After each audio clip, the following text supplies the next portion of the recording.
ရင်းနှီးမြှုပ်နှံမှုစလုပ်ချင်ပေမဲ့ဘယ်ကနေဘယ်လိုစလုပ်ရမလဲမသိဘူးဖြစ်နေတာ financial freedom ဖြစ်ဖို့ဆိုတာကဝင်ငွေအဓိကရှာဖို့မဟုတ်ဘဲနဲ့ကိုယ့်ရဲ့ပတ်စံတွေကိုအကျိုးရှိရှိနဲ့အသုံးတည့်တဲ့နေရာမှာရင်းနှီးမြှုပ်နှံတတ်ဖို့လည်းလိုပါတယ်ဒါကြောင့်လူတိုင်းလိုက်နာနိုင်တဲ့ရင်းနှီးမြှုပ်နှံမှုအကြံဉာဏ်ကောင်းလေးတွေကိုဒီဗီဒီယိုမှာပြောပြပေးသွားမှာဖြစ်ပါတယ်နံပါတ်1အချက်အနေနဲ့ကတော့စောစောစတင်ပါ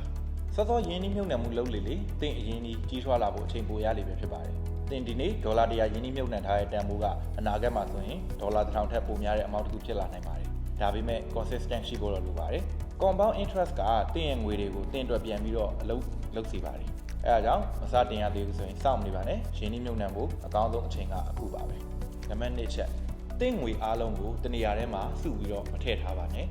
အတွေ့အကြုံရှိပြီးသားရင်းနှီးမြှုပ်နှံသူတွေဟာသူတို့ရဲ့ငွေကို investment မျိုးစားအမျိုးမျိုးမှာဖြန့်ဝေထားတတ်ကြပါတယ်ရေရှည်တိုးတက်မှုအတွက် stock တွေအမြတ်များများရဖို့ forex နဲ့ crypto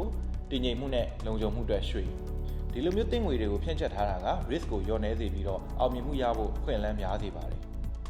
နံပါတ်3ချက်အဆုံးရှုံးခံနိုင်တဲ့ပမာဏကိုပဲရင်းနှီးမြှုပ်နှံပါကိုယ့်ရဲ့ emergency funds ကိုမလိုအပ်ဘဲနဲ့သုံးမပြုပါနဲ့စိတ်လိုကိုမလိုက်ဘဲနဲ့ရင်းနှီးမြှုပ်နှံမှုကိုလုပ်ပါ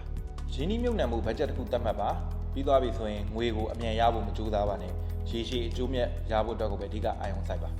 ချမ်းသာကြွယ်ဝလာမှုဆိုတာကညာတွင်းကြီးကျွန်တော်တို့တည်ဆောက်လို့မရပါဘူးအဲ့တော့စိတ်ရှည်ဖို့လိုပါတယ်ပလန်တိုင်းပဲပုံမှန်လှုပ်ဆောင်ဖို့လိုပါတယ်